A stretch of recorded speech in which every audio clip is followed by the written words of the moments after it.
Welcome to Rising with Soccer.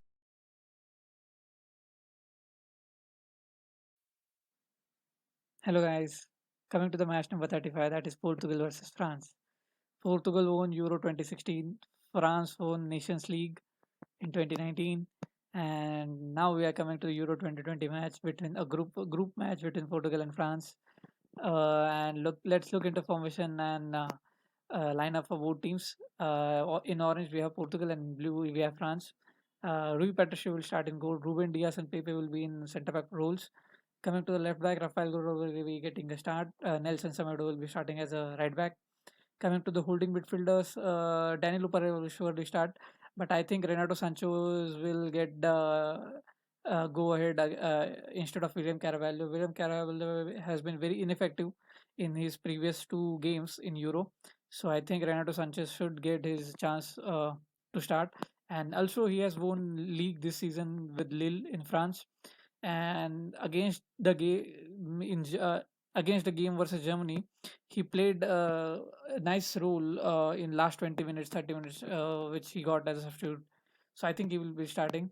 Bruno Fernandez will be starting as cam role. Hopefully, he will be effective in tomorrow's game. Even people have raised concern about Bruno Fernandez, like he's there on the pitch, but he is not playing with the team. So he needs to prove the criticizers wrong. Coming to the wingers, Diego Jota in left wing, right wing, Bernardo Silva might start, but to be honest, he was also ineffective in last two games. So I'm hoping if Rafa Silva or Joao Felix can get start ahead of Bernardo Silva, but let's see how it goes. And evergreen Cristiano Ronaldo will be starting as a striker. Coming to the France team, France will be going with the 4-3-3 formation with one holding midfielder. Loris will be starting in goal. Uh, Varane and Kipembe will be starting as centre back partners. Coming to the right back role, Benjamin Pavard will start. Lucas Hernandez will be starting as a left back. Then attacking midfielders will be Pogba and Adrien Rabiot. Rabiot might not get start tomorrow, and Tolisso might get start. But depending on the energy levels of the players, I think Rabiot or Tolisso will start tomorrow, and N'Golo Kante will be starting as a holding midfielder. Coming to the strikers, I think they will go with the same strikers. Karim Benzema. On left wing, we will be having Kylian Mbappe, and on right wing, we will be having Antoine Griezmann. So even they can switch the team formation. Like they sometimes what they do is they go with two strikers, like Karim Benzema and Kylian Mbappe. Griezmann starts as a attacking midfielder, and they can also go like this diamond formation. This is 4-4-2 diamond formation, where central defending midfielder will be Kante. This is Paul Pogba. This is Adrien Rabiot. This will be Antoine Griezmann, and this will be Karim Benzema and Kylian Mbappe. So both this kind of formation can be used by France. In last game, France used 4-4-2 diamond, but against Portugal, I think they will be going with the 4-3-3. And let's come to the main key battles in this game. So main key battle will be this one: Cristiano Ronaldo versus the French defense. That is Rafael Varane and Kipembe. Both will be having their hands tied with this boy because Ronaldo will be surely looking to get a goal on this game. He likes the pressure. He likes to score in the this kind of game. So Varane and Kipembe needs to be on their toes tomorrow. Then coming to the main tactical battle on the left wing, on left side, we will be having Kylian Mbappe versus Nelson Semedo. In last game, Nelson Semedo had a very terrible time against Gosens from Germany. Gosens scored one goal and provided two assists. So Kylian Mbappe is very much quality player than Gosens. So tomorrow maybe Nelson Semedo will be having very terrible time against Kylian Mbappe.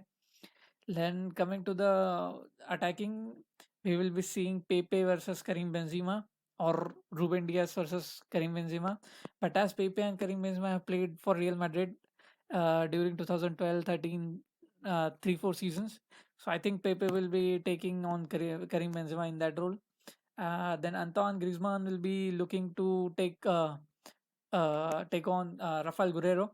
Rafael Guerrero is a very attack-minded player. Plays for Borussia Dortmund. He likes to help team in attacking. He likes to overlap his wingers and try to provide crosses. So tomorrow, if Antoine Griezmann shifts to right wing position, Rafael Guerrero has to follow him, and attacking scenarios might be cut down for Portugal in that case. Then looking at the midfield, Bruno Fernandez versus N'Golo Kante. This will be very, very difficult because Bruno is not having good time. In Euro, in both the games, he is ineffective. People are starting raising concerns and questions about his form and why he is been selected. So, and N'Golo Kante is Champions League winner with Chelsea. He's a phenomenal player, and it will be a tough time for Bruno to get on to create any kind of chances for Cristiano Ronaldo and Portugal in this game. Then we will be having Benjamin Pavard versus Diogo Jota. Looking at this battle, I think only this is the place where I guess Portugal is having upper hand in this game with the Diogo Jota is having good experience, good quality. He can actually dribble past Benjamin Pavard and try to get crosses, but how much he will be able to help his team in that regard, that we need to be seen tomorrow. And coming to the right wing for Portugal, that will be Bernardo Silva versus Lucas Hernandez. Lucas Hernandez in the past two games has been pretty good, but in last game he didn't play actually. Lucas Diani played against Hungary, but I guess Lucas Hernandez will be going to start tomorrow against France because it is a very important game. And Bernardo Silva might have a terrible time if he starts.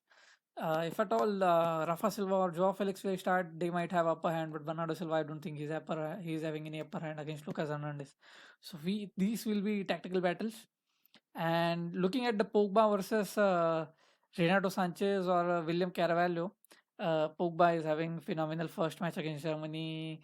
I'm hoping if at all William Carvalho starts, this will be terrible idea to go against Paul Pogba for him. So I think he must be dropped tomorrow because I am sure he will not be able to handle Paul Pogba.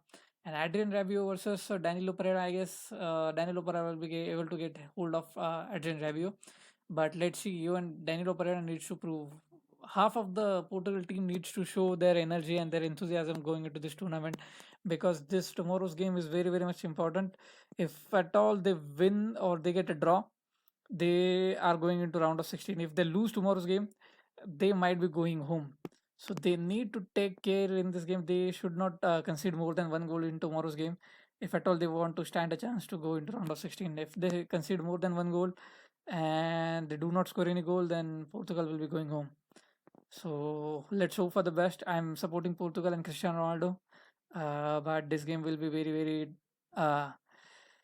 difficult for Portugal. The game will be played in Budapest, so it is a kind of a neutral venue. We have seen Budapest is having a hot weather. They will be having 32 degrees Celsius of temperature, so we might see drink breaks within 20 minutes or 30 minutes of that time span. And looking at the players to watch, I will be saying Karim Benzema needs to be seen because people are raising concerns like Karim Benzema is turning into Giroud. He has not scored for more than 900 minutes, I guess, for France. So he needs to somehow score a goal in this game and prove his criticizes wrong. And looking at the game, I think Joao Felix will start tomorrow, and Joao Felix is a wonderful player. He moved in early teenage years into Atletico Madrid. He is a phenomenal player. He won La Liga with Atletico Madrid this season. So I have very high expectations from Joao Felix, of natural talent. Hopefully, he will be able to show his skills and talent in tomorrow's game, if at all he gets a chance to play. I'm predicting France will be winning with the 1-0 score line, but I would be from my heart I want Portugal to win this game with a 1-0 or 2-0 score line. But it will be very, very difficult for them. But let's see how it goes. Looking at the stats, we can see Germany versus Portugal game. Germany had 12 shots, Portugal had 7, and shot accuracy was also good for Germany, but not that good for Portugal. Portugal has a good passing accuracy, could not hold on to ball, but tomorrow they might be going with the full attacking mindset and they might be scoring one or two goals, which will be difficult. But if at all they go with a very high energy and high intensity, they might be able to break down France because Portugal is a terrific attacking team. And coming to the Hungary versus France, it's a very disappointing game of draw for France, to be honest, because it was everyone was predicting France will be beating 2-0 or 3-0 to Hungary, but they somehow got a draw of 1-1. And it's a kind of a shameful result for France, to be honest. And they would like to come out of this result as soon as possible so that their Euro goes into right track again.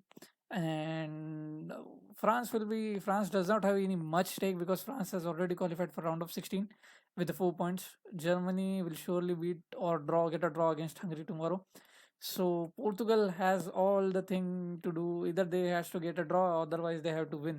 If they lose, also they should not lose more than by more than one goal of margin. So it's a very interesting watch. Let me know what you think about this game. Thank you so much for watching. Stay tuned.